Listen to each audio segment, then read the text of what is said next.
Hi, my name is Justina Gibson, and today I'm going to talk about Ponzi schemes and where were the watchdogs. With our financial world becoming more and more complex, so do the frauds that occur in them. The biggest scheme recently is the Bernie Madoff Ponzi scheme, which cost investors over $65 billion.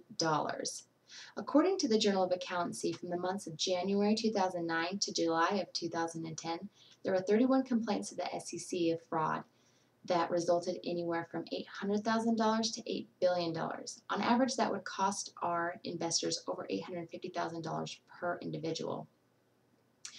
With the fraud on the rise and these numbers becoming larger and larger, one might ask, who is there to protect us and watch over us? So with that being said, what is a Ponzi scheme? Well, you're probably familiar with a multi-level marketing or some kind of pyramid scheme. But basically a Ponzi scheme is a rob Peter to pay Paul. What they do is they have to recruit new investors to pay the old investors out their rate of return because they cannot keep up with the promises they've made on their rate of return. Ponzi schemes were named after Charles Ponzi, an Italian immigrant in the 1920s. What Charles Ponzi would do is buy stamps from Spain and then exchange them for a 6-to-1 ratio for U.S. stamps here in the U.S. But because Charles Ponzi was claiming that he could give investors a 50% return within 90 days, he was forced to recruit new investors because of the exchange delays and the red tape that he had to go through to actually get those things exchanged. So that brings us back to Bernie Madoff and what his scheme did to our economy currently. Madoff started his brokerage firm in the 1960s, BMIS.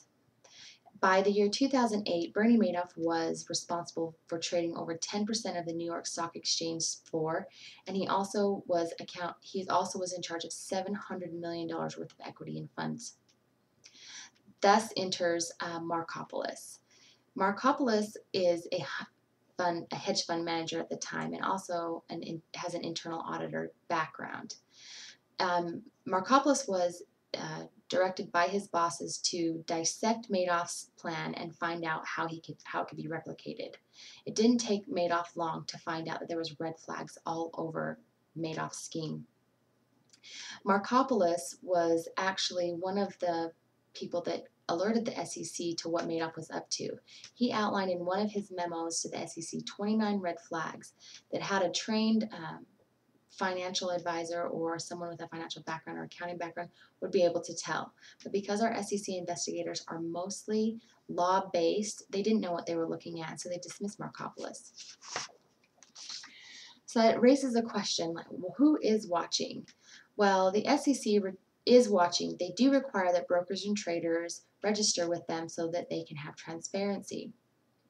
In an effort to rectify their mistakes, Mary Shapiro, chairman of the SEC, has currently initiated a regulation reforms and has also started an advisory committee to help protect consumer assets. So they are noticing and they are trying to make changes. But because the SEC is so severely understaffed, Shapiro states that they will actually have to start relying on third-party independent auditors to help keep an eye out on these SEC companies. This is where the PCAOB comes in.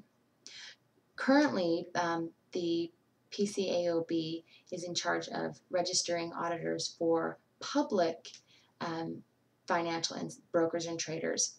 It wasn't until the Dodd-Frank Act that now the PCAOB can require non-public auditors to register with them and also be subject to the PCAOB inspection.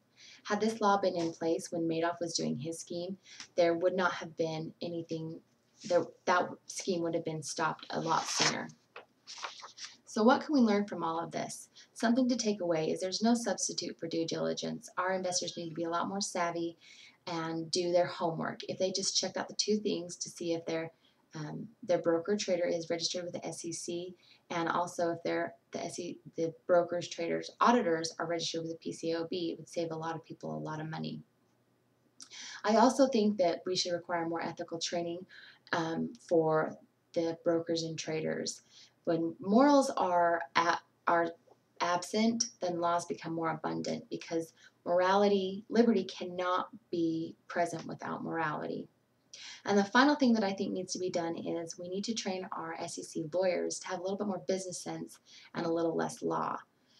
Even though there's nothing really we can do at this point to avoid more laws, just to instill that we need to have more understanding. This is a complex financial world and we need to be able to combat it on its own terms. Thank you.